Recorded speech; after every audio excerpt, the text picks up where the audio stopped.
We have the recording going. Hello for all of us that are joining us today. Welcome to the Mimosa Hotline, our TV show, where we go live every Thursday for you at 10 a.m. Pacific Standard Time or 1 Eastern Time.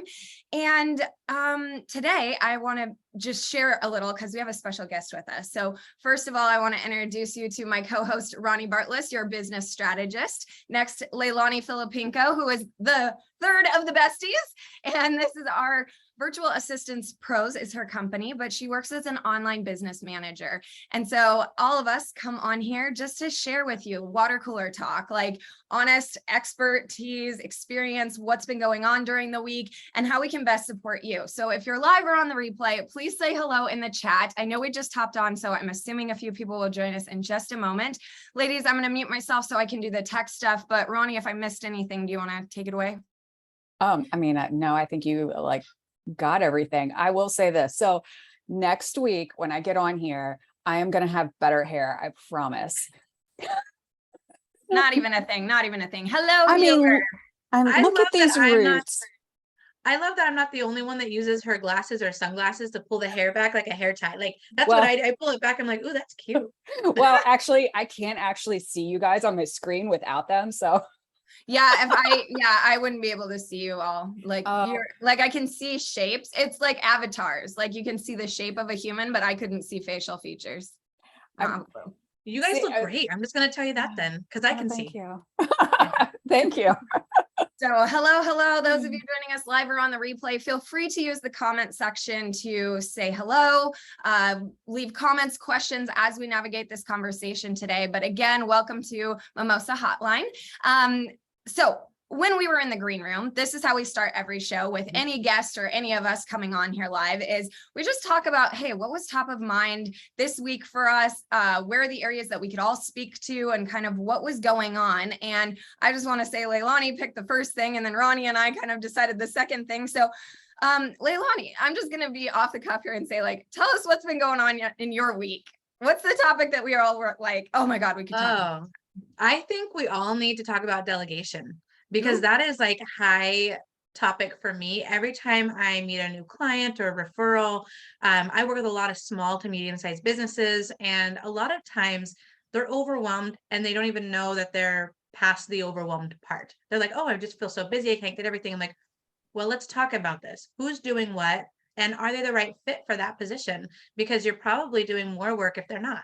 So that's really, I would always say the stronghold, and especially this week coming off of conference, talking to people that I connected with at conference, it was definitely about where do I spend my time and how do I delegate, especially if they don't have any training manuals, right? How do they get this stuff taken care of? So, but I spend a lot of my time talking to businesses about, I think it's important. Yeah. And I mean, and that is so hard, not only knowing what to delegate, but where to start and who to delegate what to. And shout out to your beautiful mother, Leilani. She says we all look beautiful. So thank you, Mama. Thank you. I got it from my mama. Yay. Yeah, delegation. Ronii, what do you think about that? Well, I mean, I agree. I think this is definitely a topic for all small business owners for sure. I know from personal experience, my problem is that I always go, it's going to take me twice as long to teach somebody how to do it, so I might as well do it myself. And so like I get caught in that loop of I just really don't have the time or energy to train somebody to like do it the way I want. So I just do it myself because it's just quicker.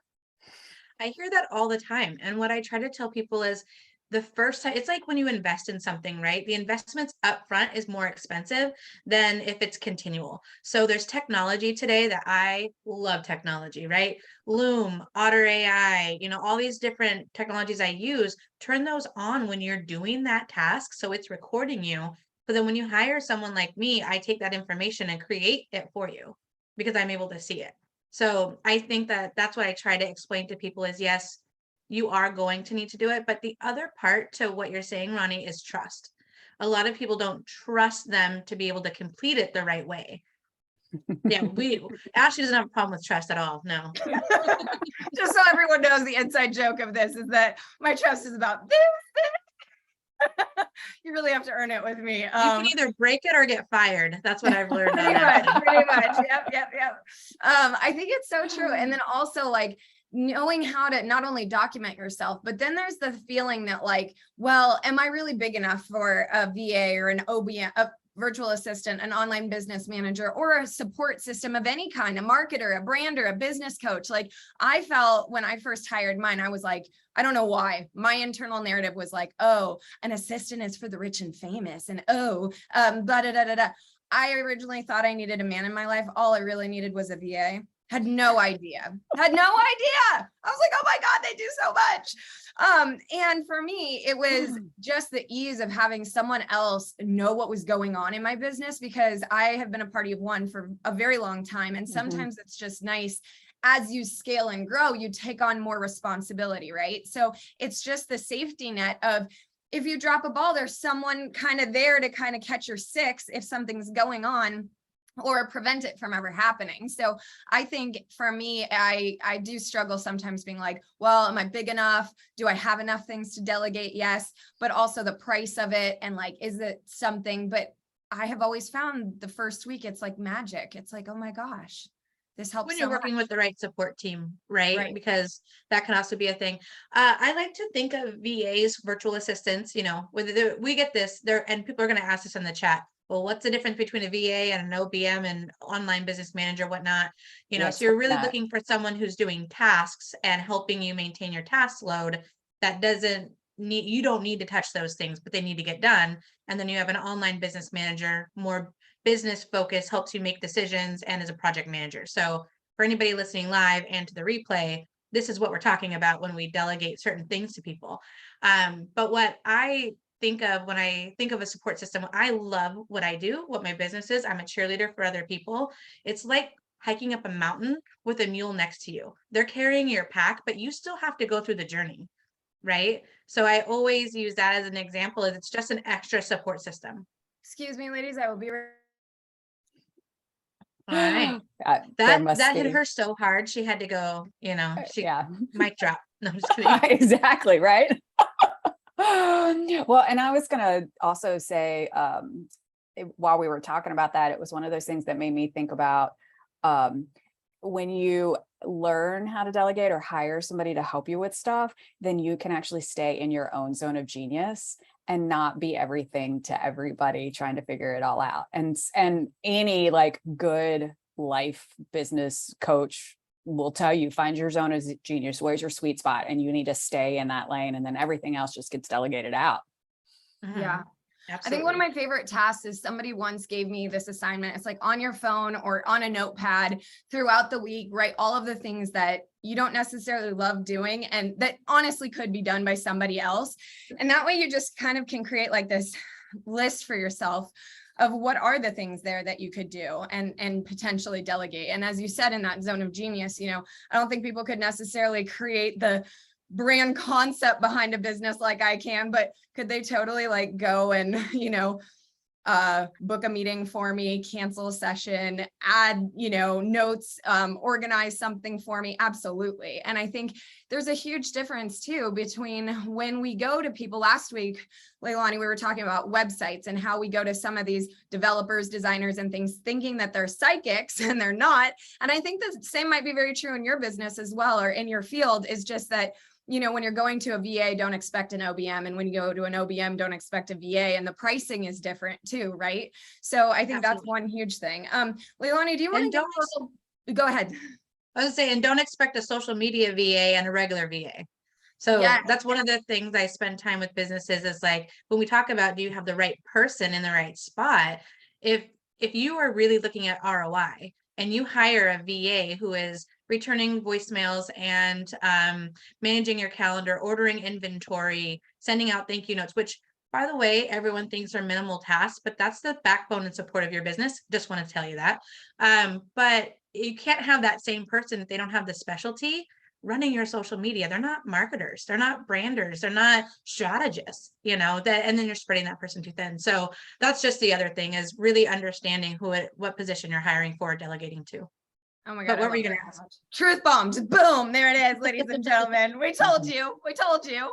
And then, yeah, I'm don't gonna get hold it back. I'm gonna tell you. I mean, I think that's something when you come along someone else's business, this is their baby. This is their lifeblood, right? And so you're there to support them. But I also want to be truthful with you and go, yeah, you can go down whatever lane you want to. It's your business. You drive it.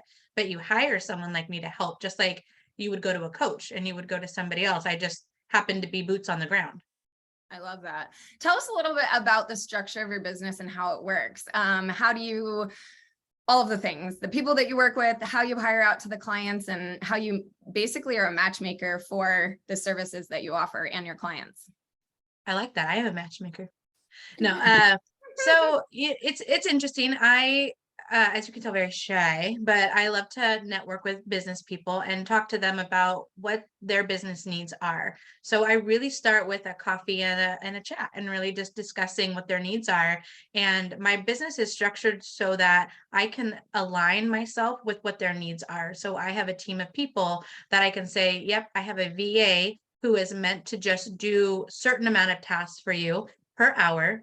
Or we have an online business manager who's more of a right-hand person in your project management. They're going to be a bit more expensive, but you may only need them for 3 months versus needing them ongoing like you would a VA. So I kind of explain that, but then I take the people on the team and I match them with the businesses. Sometimes there are businesses that only need 10 hours or 20 hours a month. So maybe a VA might support 2 or 3 people. I do not believe in under communication or in over communication, sorry. And so I have a lot of platforms where I feel in our business is a bit different than other VA businesses, is you as the owner have back insight into who your VA is and what they're working on. So we use things like Slack, we have project management systems where you can log in and look and have access to everything because we're not in your building, right? A lot of times when you hire a VA, and the other thing is I only hire stateside just because of the way my insurance works out and because of the security I have to have. It's only stateside.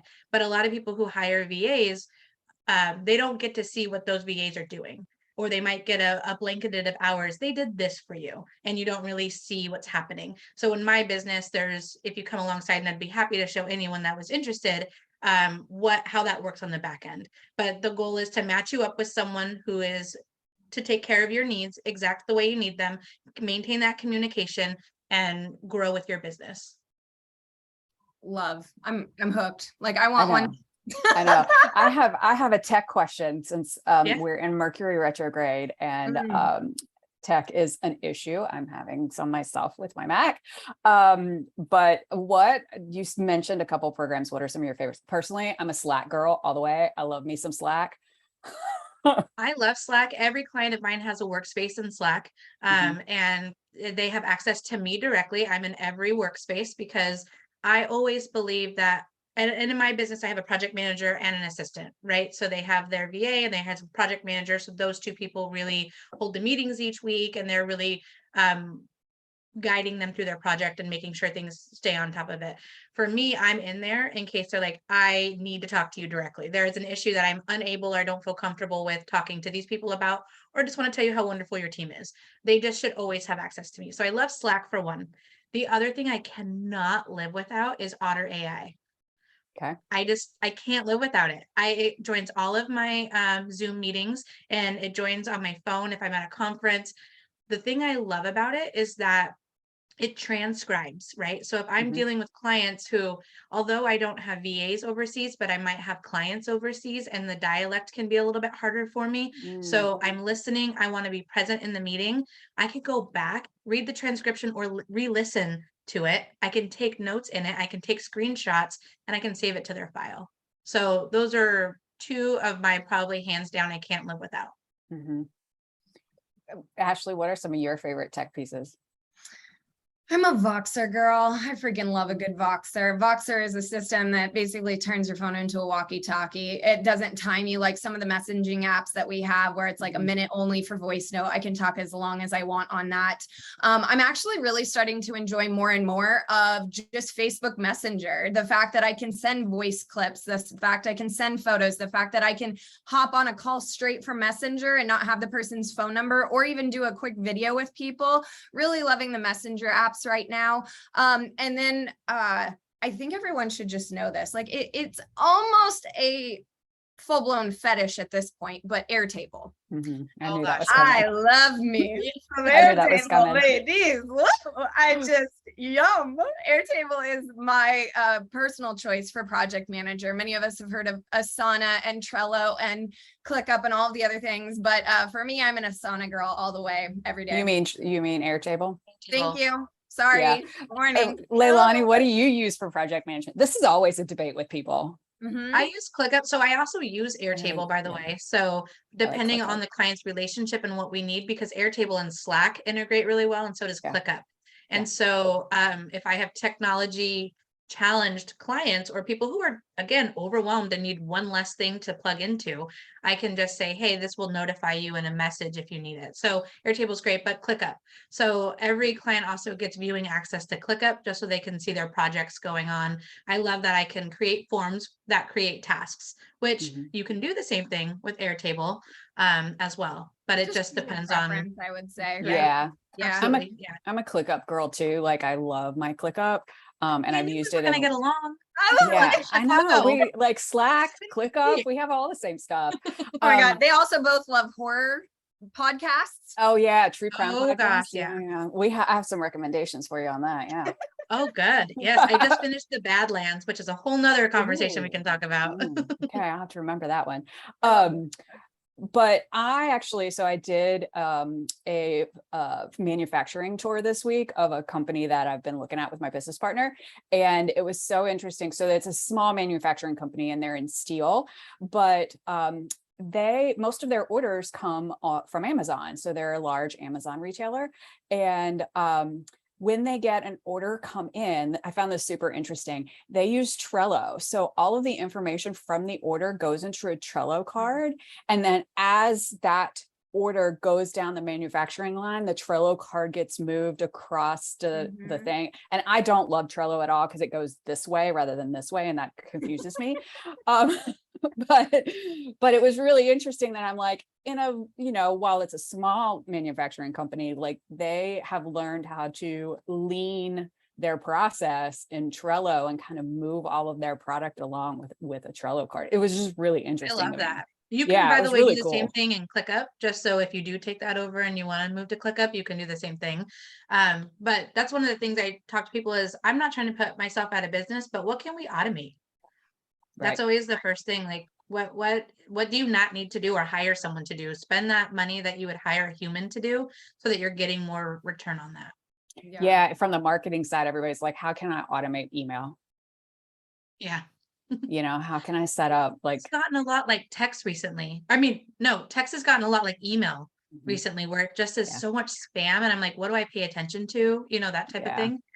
Yeah, I've noticed a lot of retailers are doing that. Like when you go and opt in, like get 10% off when you sign up for our text notifications. So there are a lot of them are going into that because I think people are more likely to look at their texts than their emails. Oh yeah, it's right in their hands, right? And it's one less barrier to have to do.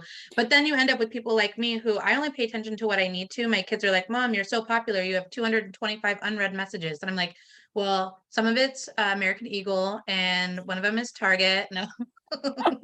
Well, this is where we would differ because I cannot stand those little red dots on my phone. It drives me crazy. They have to all go away. I have Apple, so I like pin what I need to do for the day, right at the top, people I need to respond to. And then as long as that's wiped out at the end of the day, then I feel like I've accomplished it. I feel like that's a pro tip. How do you do that, Leilani? How do you pin the text that you need to do? So on iPhone, I don't think you can do it with an Android, but on iPhone, you swipe to the right and it's a yellow pin and you just stick it and it makes it a bubble at the top of your text messages. Okay. I'd show you, but I'd give Ronnie a heart attack with how many red dots are there. So. Yeah, couldn't handle it. Well, if we're gonna About give away Bruno. an iPhone hack, we should at least do the Android love. If Yeah. you have an Android, this is the reason I am team Android all the way and will never go back. I did try an Apple or an iPhone for like a hot second and I went straight back. Did you know that you can schedule text messages on an Android? I love you say that all the time. I would totally wish Apple had that. Oh, I'm So- putting in a request for it. Yeah, I Yeah. literally, if you ever get a text from me at specifically 9 a.m. Pacific Standard Time, most likely I've scheduled that because it was something Seriously. I thought about in the night before or a birthday, or like my favorite thing is if clients have surgeries coming up, they have a birthday, they have a wedding, something big, or the launch, their website's going live, or my favorite thing that I most recently did actually for our brow ladies and gentlemen, was we had printed some new pro cards for her and I wanted to see how they were. So I knew the delivery date. So the day after it delivered, I had a scheduled text that said, hey, how did they turn out? Because I am too damn busy to sit there every day to be thinking about every person. And this saves my life. So when you go and do the text, then hit the little plus sign and it'll say like schedule message and you can literally schedule it like an email. And to me, that's the sexiest thing I've ever done in my life. I schedule my emails a lot. Yeah, I schedule emails a lot. Same. Schedule emails. Also, I think we're all Google lovers. We all use G Drive and like Google Docs, the whole enchilada Google Calendar. I'm definitely a Google. I'm a Dropbox. I like Dropbox. Okay. So as You know, the reason I like Dropbox and I use Google Drive, right? So that's I do my too. main, but I have people who have clients that don't have Gmail emails. And so if I want to make them a editor or something, you can't, you have limitations there. So I use Dropbox in that sense because they have all the same rights if I'm using Dropbox. Nice. I just realized I don't think I've ever had a client that doesn't use Google Drive. So I'm Oh, like, really? yeah, I don't think I've You never have a type. No. I do have a type and I'm proud of my type. I love my type. Well, I've an idea. always worked with a lot of photographers and they use Dropbox. Sure. Oh, Sure. Another tool makes hack is WeTransfer. For those of you that don't know, is I've used that. WE Transfer, and it's a free software tool that you can literally send any file type. So if something's too big for an email, you just WeTransfer it. So a lot lot with videos, if you ever try and store or send a video, it doesn't matter how long the dang thing is, you can send it that way. So that's another I've hack. never heard of that. Yeah, I've used So that. good. So Yeah. good. So to explain this to me. So if I want to email somebody, I have to send it through WeTransfer. Do they have to have a WeTransfer account or does it send it through an email? Nope, it's just like a carrier service for large digital files, let's say. And so it's free. You go to WeTransfer, you just put in the person that you're emailing it to, whatever the email address is, who you email it, and then attach files. And you could attach literally as big of a bulk as you want, and then it just sends through. Have you ever had an email shoot back and say it's too big to send, or like this can't be sent via email? It avoids all of that. Like if you're trying not to send using- a PowerPoint presentation or something, sometimes you can't send those because they're too big. Like when I send style guides or things, there's such huge files that they just can't be attached via email. Or if I need to, like back in the day before Canva had the ability to download to CMYK or RGB PDFs, for anyone that was just like, what the hell did she just say? If before Canva had the ability to download for print and digital, I used to have to email it to my photographer to change it to print coloring so that all of the colors would be appropriate. So she was great and amazing, but now that I have that, I don't have to. So Canva is another tech we could throw out there for everybody. Yep. I Actually, love Canva. that's a good segue actually for me to plug my thing. Yes, please. So Yes, I am speaking at a virtual summit a week from today. Okay. And it's actually a pre-recorded presentation. Okay. And I'm talking about my marketing calculator. But speaking of Canva, when I recorded the presentation, I was like, I normally do it through QuickTime on my Mac. And but I did the actual slides in Canva and I was like, I'd really rather just like play it through Canva and see like how that works. Canva now has a presentation record. And I was like, literally my mind was blown. I was like, this changes my world now. So like all of my presentations would be recorded in that now. Like it was so amazing. That's I awesome. even that's have like my awesome. little picture at the bottom and then and then I actually had to go put on makeup to do it. You're like, darn it, now I'm seen. Have you guys heard of Prezi? Yes, I have been to Prezi presentations before and it's super Yeah. cool. I have never made one myself though. Okay, I really like them. So one Yeah. of my clients prefers them. And so watching them build them out, and I've played with them a little bit, but I'm definitely not on their marketing team. So not my specialty, not my lane. But I love just the way it kind of guides you through a Yeah. process versus like switching pages, so I'm always like, if there's anybody listening or to the live or to the recording and you have like a specific software we haven't mentioned that you love, please send it to us, because I'd love to. I'm a hoarder of software, let's just say that. Yeah, we are all sapiosexuals up in here. Intellect, knowledge turns us on and we welcome it. So yes, it's so good. So shout out Ronnie. If today is September 15th, your presentation is September 22nd. What time and where? How do they register? Where is it? What's it? It's a free registration and we'll put the link in the show notes. But it's called the Women in Business Virtual Summit. There are 12 speakers. I think mine is at 10:30 in the Eastern time in the morning. So yeah, it's mostly all marketing topics. But it looks to be like really great lineup of phenomenal women business owners. So it's exciting. Yay. Yeah. I'm excited. Yep, a week from today. And congratulations It's too. free. It's always nice to get those opportunities to share wisdom. So that's awesome. Yeah. So it's free. I mean, you might as well register. I mean, what do you got to lose? Email it to me if you don't mind, because I have a lot of clients that constantly ask marketing things. I know Joe handled a lot of that, but I think that what's great about listening in on those summits is that you get questions you didn't think about. Well, and too, in marketing, like it changes daily. I mean, like we could get off here this afternoon and there'd be a huge change to the Instagram algorithm just out of the blue. Or like right now, as we're speaking, it can be right. I mean, like, it's just every day it's something different. So like with marketing, as far as like a discipline, you're always having to keep up and like be in education mode because it changes constantly. Yeah. Before we move on to our next topic, I want to just summarize this one because it was so good. So I want each person to speak to, how does someone know how to delegate in your industry, or what to assign to when they need help, but they don't know where to start? So Leilani, how would you summarize all of that? The first thing I do is I challenge business owners to walk through their client experience. So what do they want their end goal to be? It's a lot like building a project out, is what's the goal? And we work backwards. And then I ask them to put onto a side, what do you not need to actually touch? Like what doesn't need your touch, but maybe needs your direction. So we put that in one spot. And then I ask, okay, well, what do you feel needs your touch? What's income generating that you need to do? And then what cannot happen without you? So we do those 3 buckets, and then we kind of break down the delegation in that form. And then I tell them, okay, this is what a VA would do. And then this is what a project manager or OPM would do. Love that. And this is what you have to do. Sorry. No. Yeah. Ronnie, how do you help people in the world of marketing, operations, all of the amazing strategies that you work in? How do you help them to know where to start and how to delegate? I think that because I come in on the strategy side, on the top end of stuff, kind of once that happens, then delegation happens in the implementation of that.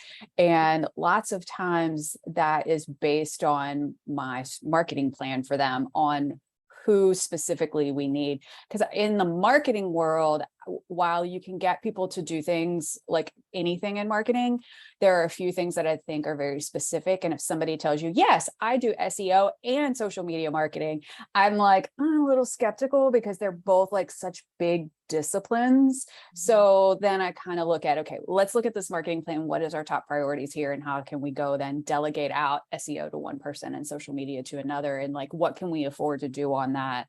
And really kind of look at it from the planning side of things.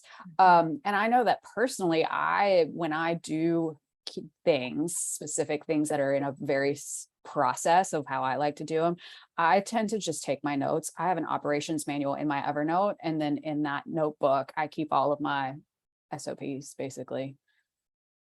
So if anybody ever had to come pick something up, they can at least get into that Evernote notebook and know at least a little bit about what I do. Yeah. I love that. I think in branding for me, when people are like, well, I don't know where to start with my brand, I don't know what I like, they definitely do. They haven't just been asked the right questions or where to start and everything. So for me, I like to just a little bit poke the bear to be like, how fast can you find your logo? How fast do you know your colors? Where are your fonts? Like, where are your photos? Where can you get a quick link to the last photo shoot you did? Wow, they're like, I don't know. So that tells me a little bit on the organization as far as where they're at. And then I like to ask questions such as, if your business were a car, what type of car would it be? If your business were a cocktail, what type of cocktail would it be? If your business was this, and then I kind of see if they do have discernment of what they are and what they're not. And then we really just kind of flow into it as far as like, well, I don't know where to start, Ashley. I actually have this conversation right after this call. I have a new client, potentially new client, that was like, can't you just do my website? I was like, yes.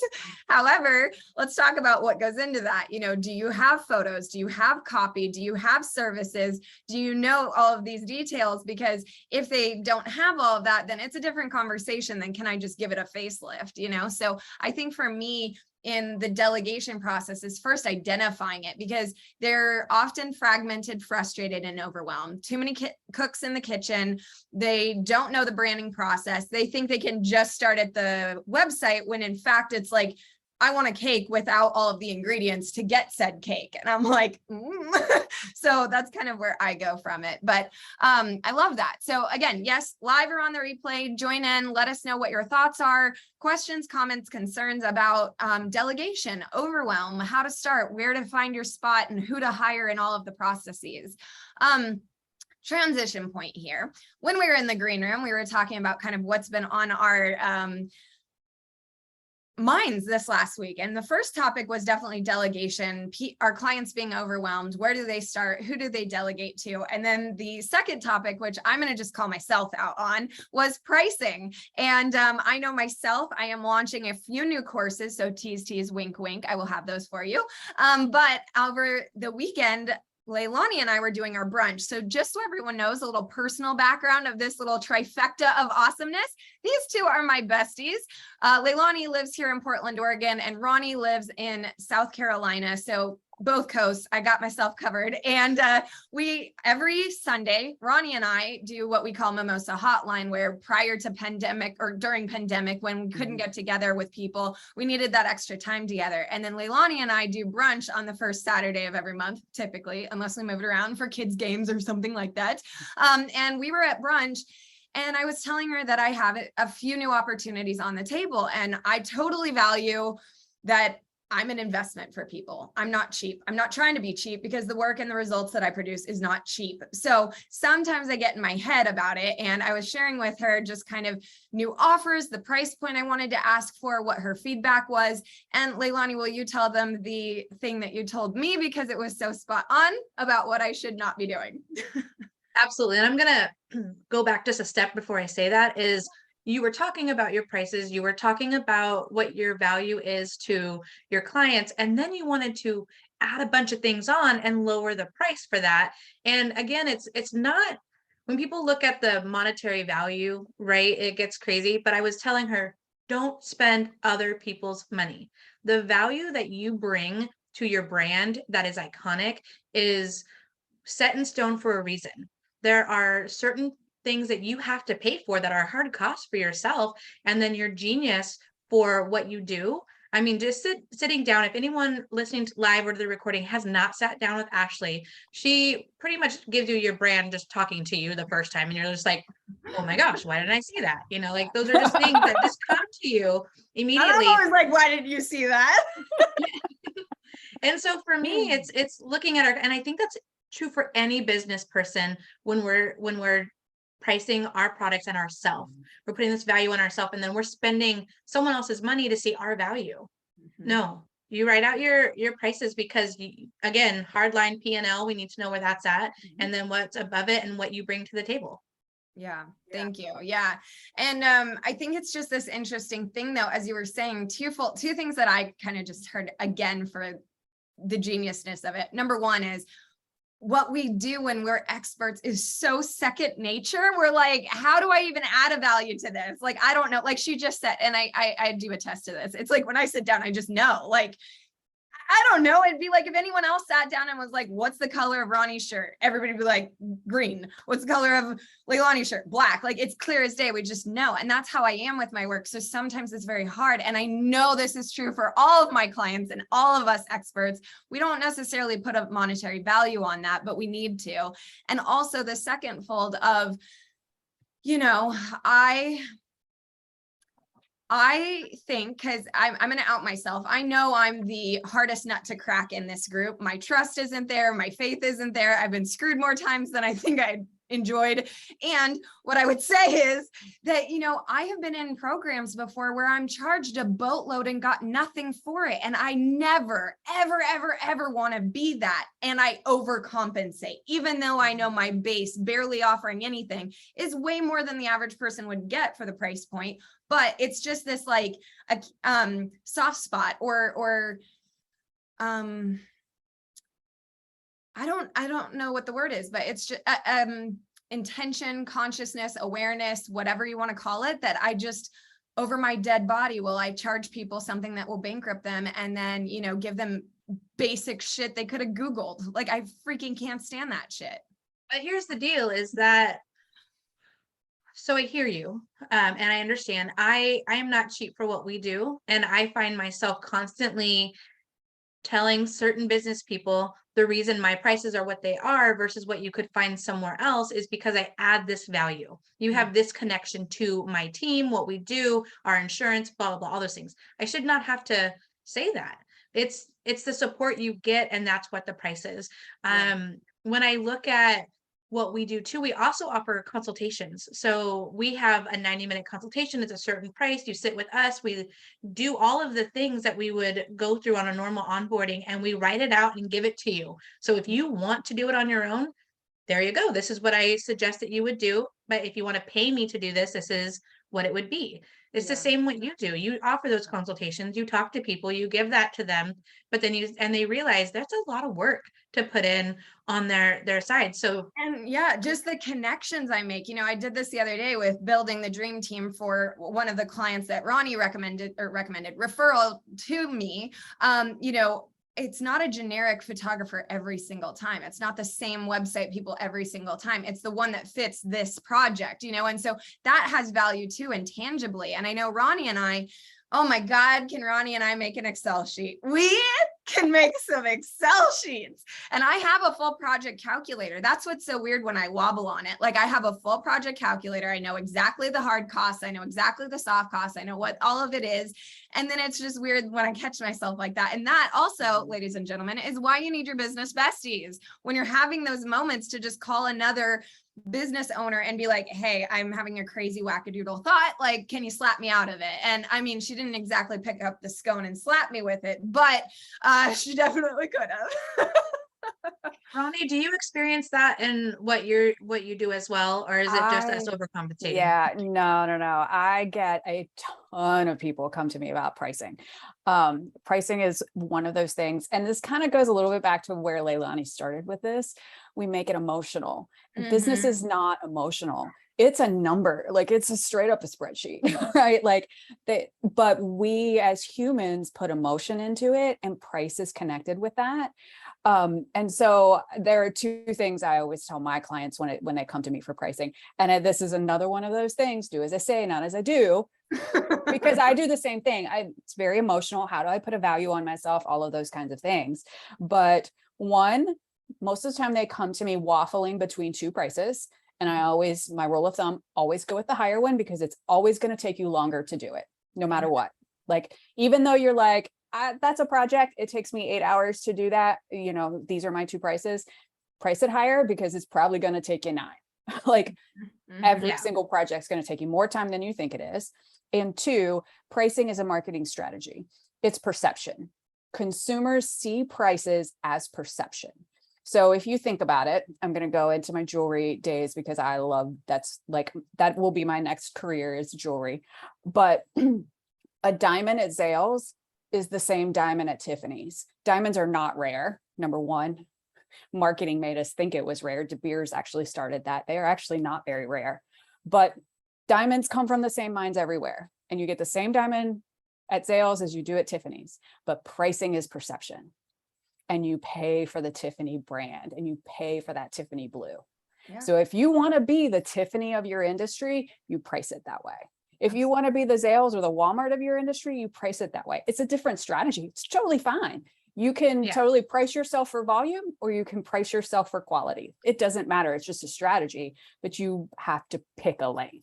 I think it's also a mindset. You know, I had that invoice from the attorney this week. I'm transferring, just so everyone knows, nothing's wrong. I'm transferring my LLC from Oregon to Chicago, and she wackadoodled me with $1,600. And I was like, duh. But of course I called Ronnie to be like, is this bonkers or is this right? She's like, no, it's right. But when I responded, I thought, okay, how do I want people to respond to my price? So instead of being like, man, I wish it was cheaper and yes, let's move forward, I stopped myself and I was like, yes, please move forward. Thank you. Because we all want our clients to pay like that. So if I'm not paying like that, I want to track that. So I changed my energy that way. And then the second thing is comparison. I'm going to say it, but as you just said, the Tiffany's and thing, look at the Tiffany's experience that they give you versus the experience you get at, what was the other one? I'm sorry. Zales. Thank you. Yeah. Zales. I look at, you know, we, conferences, courses, whatever, where people pitch packages that are this much of what I give my clients for this much of what I pay. And I always just need that reminder. It's not a value thing or a questioning thing. It's just the perspective. I don't know about you ladies, but the biggest value someone can bring to my business is perspective. I have superhuman ambition and human capacity. Sometimes my VA and OBMs just need to keep me human. Sometimes it's pricing where it's just like, Ashley, hello, look at everything that you do for people at the quality that you do it for, at the price. Like, this is perspective, you know? So I think that too, at the end of the day, price, perception, and perspective, if we want to do a triple P on this thing, that is, I think, the trifecta to know if you are in your zone of genius, pricing the right price and getting what you should off of it, the profit for it. So PP. So I have a question too. So, and I think it's timely, is it goes back, like you said, Ronnie, it's emotional, right? And it depends on how we were raised around money and our relationship with money, on also pricing that. But then I start thinking, I get emotional with the money, especially with the recession or non-recession or whatever politics is going on, right? And then where the inflation is. And then I think, again, I spend other people's money at the same time as I'm writing out, okay, is it time to up our prices? Is it time? What are we doing here? How do you feel that plays into your pricing or your position with your clients? Is it that you offer smaller increments of packages so that they can be more affordable for them? Or how does that work? Ashley and I actually talked about this when we had an episode about inflation and recession. And it was kind of that strategy of, if you really kind of want to recession proof yourself. So I always liken it to, if I knew coming out of college what I know now, I would have went into the liquor business, because I came out of college in 99, and in 2008, the economy crashed. And coming out of college in 1999, the message was, you just get a business degree, you can be anything. Like, you can be anything you want. And then to get to 2008 and the recession hits, and you're like, no, actually I can't, because I can't find a job now. And so I always kind of think of it in these terms of, when you think about a recession, like things that are recession proof, right? Liquor is recession proof because you drink liquor when you're happy and you drink liquor when you're sad. So very true. As a liquor manufacturer, distributor, you manufacture, distribute a high-end liquor brand that people are going to drink when times are good and they're very happy. And then you have a cheap ass low-end PBR that you sell for $1 that people are going to drink when they're sad. So we kind of think about our services in that way too, like meet your customer where they're at. So even though, like with Ashley, we talked about, I think, with one of her services, rather than necessarily saying her price is less, how can we rework the package that you're doing less services, maybe for less cost, but they're the most profitable services in this specific package? Like really reworking packages to either take out things that are like nice to have things versus necessity things. And then you can kind of then play with your price in that regard, but you're still not devaluing what you do. And just being mindful of like in that, it's not even exactly how she said it, but what I really loved when I heard it the first time was, what does your customer need right now? In the sense of not even what do you offer, but what do they need now that you can package and make that the front leader, and having your services almost be like an offensive and defensive lineup. You know, this is what you serve in recession and this is what you serve in inflation. And you've got players to put on the field depending on whatever's happening in the game, aka I'm an athlete. That's how I think. Sorry, everybody. But it's like, am I sending you don't even like football and you've like nailed it. I know. I love football. I actually do love football. I like the snacks. I like the boys. I don't always like the uniforms. I definitely like the tackling and everything. I can't stand golf because there's no physical contact. Like you don't just maul each other. Like you have to sit there all like poised and I can't stand that. Someone's laughing at me, but go for it. That's fine. I do. I mean, like, I love football gatherings. I love the team spirit about it, but that's just how I think too. I was raised in water polo, which has offense and defense. So I just know how to play the game, like whatever's happening in the game. And you always have to be in my opinion, 2 plays ahead. So I'm playing my side of the game, which if I'm on offense, I'm playing my offensive play, but then I'm also playing defense in my head of how would I counter what I'm about to do so I can anticipate it and not have that happen. So a lot of it was like, one of the things they always laugh at is in water polo, when you go and throw the ball, you always watch someone's elbow, not their eyes, because I'm going to look that way and throw it that way because you're going to think I'm doing this, right? So it's a lot of deception and a lot of learning to read the water and know the plays and all of the things. And I think that too is in business, you know? So if everyone's mindset right now is recession, freak out, higher prices, oh my God, this is what's happening, then okay, let's serve them at that level, but also tell them like, that's not how, what is the phrase? Respond, don't react. Like they're going to be emotional reacting to things, but if we can help them respond in a strategic manner, which all of us are strategists, that's how we get them through not only this recession, but the next, and keep them so that they are kind of padded and proofed for the business world. It's always going to be like, look at the real estate market. It goes up, it goes down. Look at inflation and recession, up and down. Look at our emotions, up and down. We're entrepreneurs. Every day is a struggle of like, at 8 o'clock, I love myself. At noon, it's questionable. At 3 o'clock, I'm the shit. So it's like, come on, people, like, you know, like, so I think in just, first of all, you need to know the environment, right? So if everybody else is running around in recession, okay, so you got a choppy pool, great. Then are you on offense or defense? What are your clients doing? That makes your position. So wherever your clients are, and as you said earlier, I have a type. I don't really have to worry. I kind of know where my clients' heads are at, and they don't really care about this recession right now. They're 3, 5, 10 years in business. They've gone through these waves before. That's not their thing. Right now, they're all trying to think of, how can I be more me? How can I identify what makes me different in the marketplace? Because if there are more options right now or different prices, what makes them pick me? That's my thing. So I love having a type. No, it's good. It's like niches make riches. No, I'm just kidding. Amen. You know, it does though. It does. That is true. Yeah. And I also believe that there's conversions and connections. Like we always say, everything comes back to connection and conversation. So yeah, always. But that's my 2 cents, and I'm blabbering way too long. Sorry. No, I love it. That exactly answers the question about that one. You started me off with football players, and then I was like, wait a minute. Yeah, wow. I don't know about the both of you, but my life is instantly happier now that football's in play. And now my son is actually playing football for the first time. He's playing tackle football, and I got to see his first game last week. Oh my gosh, it was the cutest thing. He's the shortest player on the team, but it is so cute. That's so cute. How old is he? He is 12. He just turned 12 and he's in 7th grade. So he's playing a 7th, 8th grade mix. But some of these kids, I'm like, I need your birth certificate. You're taller than my husband who's 6'4". This is weird. Yeah, right. I love it. You know, your mama says, what a great support group you are. What a great support you are for each other. Beautiful, professional, and funny. What a package. Thanks, mama.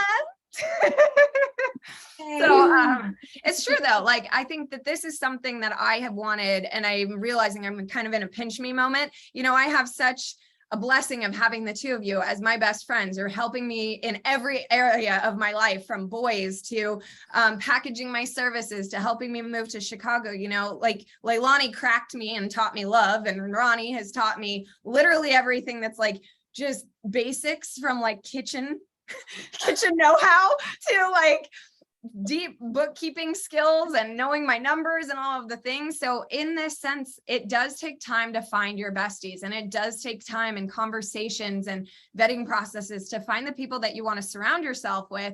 But look at that, you know, I'm going to do it. I had something I also wanted to talk about this morning. I posted something, and maybe we can put it in the comments. I'm going to try and explain this, but it was a row of matches. And then in the center, the one match dropped down. So to the left, it was all like burned matches. The one had dropped. And then to the right, they were all fresh matches. And it was interesting because it, actually, I could be smart and pull it up. Hold, please. I was going to say, I saw it on there this morning. I was like, I just got to pull it up right here. So, excuse me when my screen's a little dim, but can everybody see that okay? So it says the power of stepping away. And so here's this, but the reason I say this is because many of us may find ourselves where I would say the first, you know, quarter of my life was in the wrong crew, where it's just fire. It's a lot of turmoil. It's a lot of false narratives. It's a lot of false beliefs and false love. And I think when we can take time to just pull ourselves away from that and find a new pack, find a new set of matches, find a new set of friends, that it changes the game for you. It changes you living by default versus design, as Shamika Tankerson says. It changes you from settling to requiring more or knowing your own worth. And I think that's something that we all need to pay attention to. So especially on these calls, we're here for you. Yeah, when I first started my business, and when I met you a year ago, I can't even believe it was a year ago.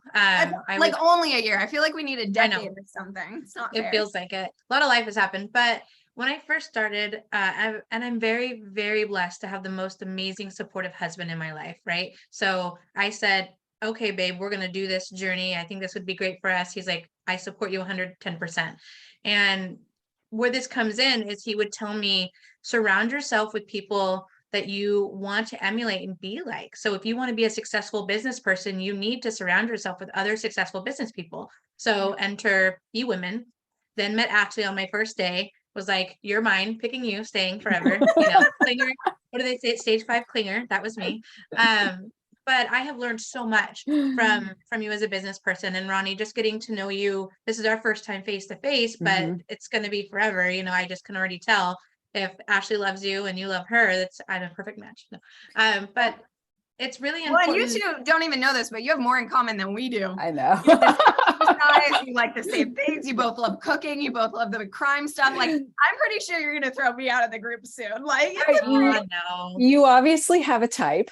Yeah. Type everywhere. I have a type in men and women and business and clients. You just want to learn how to cook. You just haven't done it yet. But that's what is most important too. I think as business people, is we just have to, and friendship, right?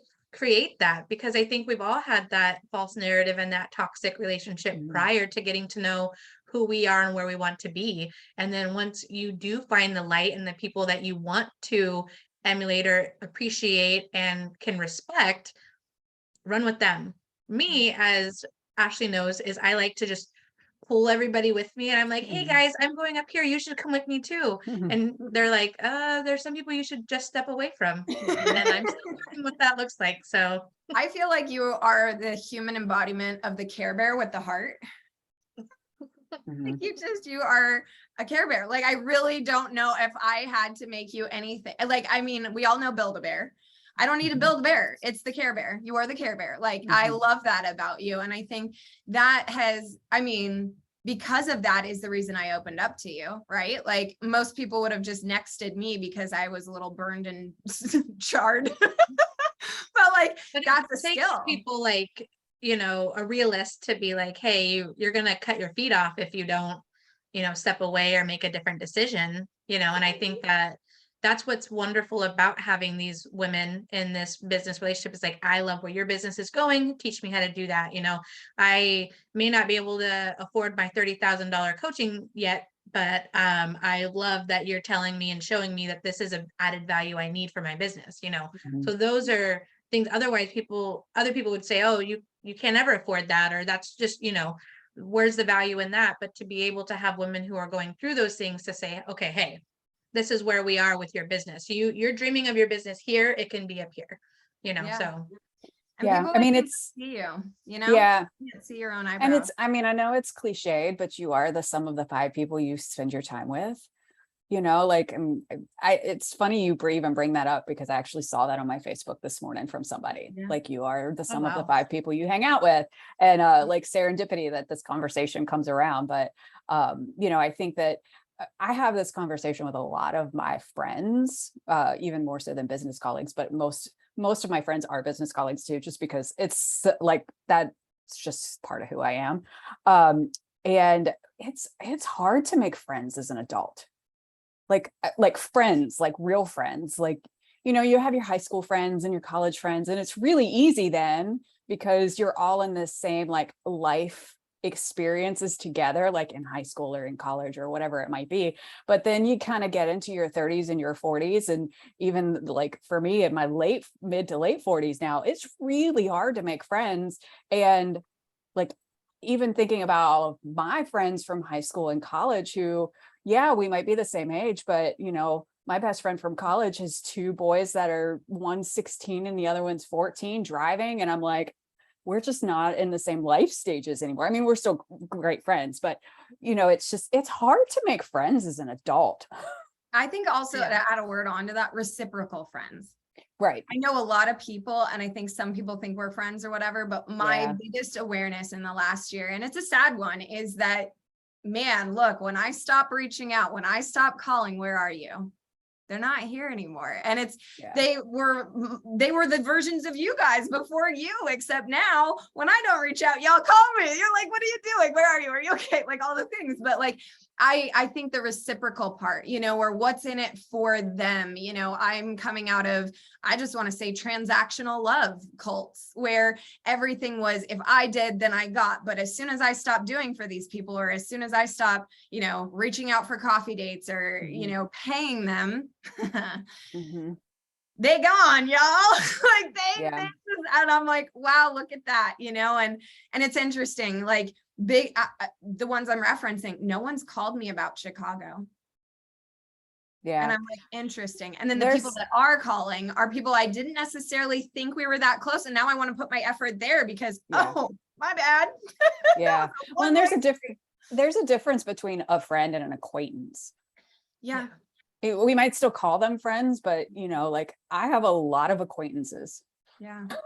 I was just talking to my daughter, she's a freshman this year, and my oldest daughter, who's a junior, was like, oh my gosh, Olivia's coming into high school. She's so popular, right? And this is the kid who doesn't have a close best friend. This is a girl who, sorry, and I should rephrase that. Olivia is the one without a close best friend. So Olivia is someone who hasn't had someone come over and spend the night for a long time, right? But now she knows everyone in high school because she has this outgoing behavior. And I told Allie, I said, it's a lot like me. I know so many, you can hardly go somewhere into a different state where I don't accidentally run into someone I might know. But who do I have as my close friends? Mm-hmm. There's very small. Yeah, right. I can count on one hand. I can count on one hand. Yeah. Yeah, exactly. Of who you actually would trust with, in the middle of the night, needing someone to call somebody. So I think that that's, as we become older, to what you're saying, Ronnie, it is harder to identify and have friends that it's like, okay, I can be bare and I'm 40 and life is great and life is not so great, but we can have that conversation at the same time and there's no judgment. Yeah. I was talking to Kathleen Lansing, who's been a mentor of mine for many years. And we were talking this last week and she goes, the thing I love about you, Ashley, is you just can self-re-energize, you re-energize over and over. I said, that should be part of, we joke. So she, in a past life, was a therapist and social work and all of these things. And we have said that entrepreneurship should be a diagnosis in the DSM, the Diagnostic Statistical Manual. That's how like doctors diagnose patience. And so we've always said it should be in the DSM. And we're like, the first symptom should be that you can re-energize yourself, because especially, I see these posts, thinking of, I've always had a side passion for doing photography, or I've always had a side passion for doing this, and I want to help people, and I'm thinking of starting my own business. I'm like, oh girl, unless you have been, venom infected by the entrepreneurship bug, don't do this. This shit's hard, like daily. Like I said, how many of, like, am I crazy? 9 a.m. we're pretty amazing. At like noon, at 3, I'm back to good. Like, it's that chart we've all seen, the entrepreneurial journey, even though you think it's like this or whatever. But yeah, that's where we need these colleagues and support systems. I've been so blessed with mentors in my life, from my swim coach to Kathleen to Shauna, Shamika, Sandra. I don't know why there's a lot of S's. It always seems to be like an S show here, but like a thing. There's always and, a amount. Yeah, what is Michael. It called when they're all, what is it when it's all the same alliteration? You have alliteration. Yeah. Alliteration. And it's just like this whole thing. And I know for me, the mentorship, I don't know. I don't know many people that have the mentors like I have. I think that's kind of a weird thing I have, but I think look for mentors. There are people that won't charge you, that will just love on you, that will give you their information, that will share with you. And that's honestly another reason I think Ronnie and I wanted to start this, was because these are the conversations that people need to hear. You're not alone. You're not crazy. You have pricing questions too. You have delegation questions too. This is what they say at the table. And, they always say the conversation is different at the table, or, like there's a different conversation at the $1 million mark or whatever. Well, the only reason it's different is because no one lets you in. So that's where I think we need to let each other in, and everybody watching this too. Like, there's no stupid question. There's no right way to form a question, by the way. Mental note of what that pet peeve is. And also, talk, open up, share, because people don't know what you're going through unless you share. And just feeling like you can is a big thing, that it's safe to ask questions. It's and safe. You're probably not alone. If you have the question, someone else has the question, At right? least 2 people in the room. Yeah, like I'm not very articulate, and sometimes I'll come to you and I'll ask a question and be like, but this is probably what you're asking. I'm like, yes, yeah, that's what I'm asking. So I think it's important to come to these gatherings and be able to feel like you've got that anonymity, is that the right word, to be able to ask those questions? And correction, it's not that you're not literate, or however you just phrase that. That's not it. You're verbally processing. So no one is literate or succinct in that moment. You're just processing. Well, and two, there are so many, while there are great coaches out there, a lot of them, like, the perception is that they're untouchable, right? And I feel like I feel like for like groups like this, and even particularly for me and Ashley for doing this for 11 episodes now, like I hope people look at us and don't feel like we're like untouchable, of like, I want to be like, hi, I'm right here. Yeah, hi. like I had come you. talk to us. Like, we're right here. Hello, I feel you. Yeah. But and two, I mean, like, even this week I did that tour of the manufacturing company, and I'm, it's just interesting to think about talking about different conversations at the table and going into that, because it's a potential of like an investment. And this is a $2 million company. And when we sat down and we were talking about the business, do you know how many times Instagram and a reel was mentioned? Like, 0. Like, that's not what we talked about. Those are not the things. I know that, like, us in this kind of area of entrepreneurship and small business world, like, those are the things we're always wanting to talk about, because they're the like things that think are going to make us money, when in actuality, when you're sitting at $1 million table, that's not what we're talking about at all. It's the shiny syndrome, right? That's all the pretty shit. It's the Instagram life. It's the over curated shit. But yeah, no, when it comes down to that table, and I've been blessed recently as well, and just so everybody knows, this is like it's called the like business acquisition, when people are buying or selling businesses, just like real estate, but with businesses. The conversations, I think the first thing is bloody connection. Like they want to know who you are, like you, like it doesn't even matter if you're smart. They just want to know, how do you conduct yourself? Who do you hang out with? Where are you on the weekend? Like, what is your approach to business? How do you think? What keeps you up at night? What are you reading? That's a big one. They always want to know what you're reading. I'm always like, I don't know. What I'm listening to, because I'm so busy, Audible is what I'm reading. Exactly. And then also they're asking they're just talking in different ways. You know, they're talking about the bottom line. They're talking about profit, not revenue, and all of these goddamn posts celebrating, I made a $50,000 sale, but they don't specify that they're only making 10,000 off that $50,000 sale. That puts it in perspective, you know, and we're thinking that these people are running around with $1 million businesses. Or the 6-figure launch. That's always my pet peeve of like, let me show you how to do a 6-figure launch. And I'm like, okay, you might have made $100,000 on that. But how much did you spend in ad money? Because if you look at my calculator, you probably spent $75,000. You know, like I know the math on this.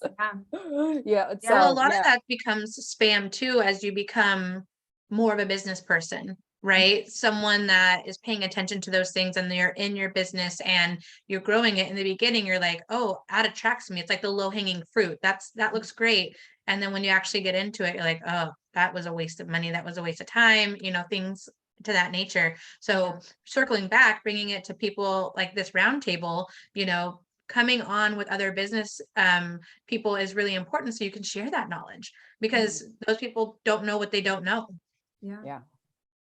It's true. Ladies, we are at the top of the hour, 7 minutes over, meaning 7 minutes of I'm not, we probably only had one episode where we didn't go over on time. I mean, we go over talking on the phone or being at brunch, so I knew this was going to run over just a bit. Yeah, in this group, there is no time limit. It's when we're done, we're done. But I want to be honoring of this episode and also our days.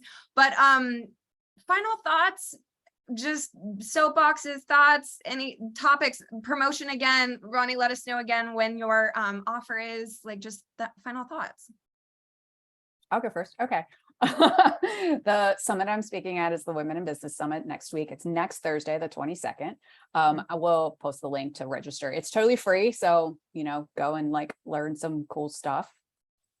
That's fun. And I'm just so grateful for having these kinds of conversations with smart, beautiful women that, you know, I like having real conversations with, as opposed to like that networking, like, hey, how you doing? What do you do? Kind of like actual deep, real meaningful relationships. Yeah. Absolutely. Well, I am very blessed to have been asked to join you guys, and I appreciate the time, Ronnie. I cannot wait to meet you in person. It's going to be so much fun. I know. My final thought is just any business people that are out there. What struck me is there's a lot of things that go in my mind right now. When we were at conference, they said about 42% of the women's workforce left last year or during COVID to start their own businesses. One, that scares the hell out of me, because I've got a lot of uneducated people trying to start their own business. That's one thing. But two, it also encourages me, because we've got a ton of people who don't know how to run a business. So let's get together and help each other. You know, let's do that. So I would just put out to anybody watching live or recorded, reach out to me. In what I do, and maybe in what you guys do too, there's a lot of people who are trying to be really proprietary about their work. I have met with so many other women who are trying to start a VA business or trying to do something on their own, and they don't know why. They're like, I'm not getting clients to respond to me, or I interviewed, no one's listening to me, things like that. I've sat down, I joined a community, the Savvy System, which is for VAs to start your business. And I have had so many women on my calendar to just be like, how did it work for you? How did you go from the very beginning to where you're at today? And I would just encourage more people to do that. You've got a brand strategist, you've got a marketing strategist, business strategist, you've got a VA, OBM on the line right now. Reach out to us. Have those conversations. In the comments too, like we're not doing this for us. I mean, of course we are, because this is like, it's also kind of like scheduled chaos for us. This all needs to happen, so we might as well schedule it every Thursday. But Right. you know, those comment sections, we're not just here for entertainment. Like, we are trying to be here for you. Like, you need to type in question, comments. Did you hear something that was good for you that might be good for someone else? Like, just engage with us. Like, that is our biggest desire of all of this. And yeah, it's crazy. All right. Well, thank you guys so much. Yeah. And That's what I was going to say. Another- Leilani, this wasn't like a special invite. You can crash in anytime you want. Anytime. Literally, anytime you're free on a Thursday, just girl. come over here. We'll make it Yeah. like a trifecta hosting session. But yeah, the Ronnie and I time. started this thing, but we would totally have you anytime. Oh So, yeah, anybody. yeah. Coming up, we Yep. do have a new guest onto the hot seat that will be coming on the, let me see. Was it the 29th? We I think confirmed it's the the 29th. 29th. So we will be inviting someone new. Don't forget, we also offer the hot seats as a guest on this show, where there are some that we just invite in because they don't need our coaching. They're just badass, like Leilani is. And others that, you know, they're badass in their own right and in a growth phase, where take the first 20 minutes of this show, which obviously we are not time bound, so you probably will get more, and let us help you for free. And while you're being a generous person and allowing us to videotape that, think about how many people that's helping, because your question is someone else's question, and there's a ripple Yep. effect on that. So I think it just reminds me, you know, the first two values of eWomen Network is give first, share always, and lift as we climb, which, whether you're in the organization or not, it's just good rules of thumb and good business. So Yep. we will have show notes for you later, recapping all of the takeaways from today. We will have the link to Ronnie's speech. We will have the link to a couple of the tech, I'm sure, that we all recommended. And we will have a link to join us in a guest seat if you would like to. So bye, everybody. We'll see you All right. later. Bye. Thanks, guys. Bye.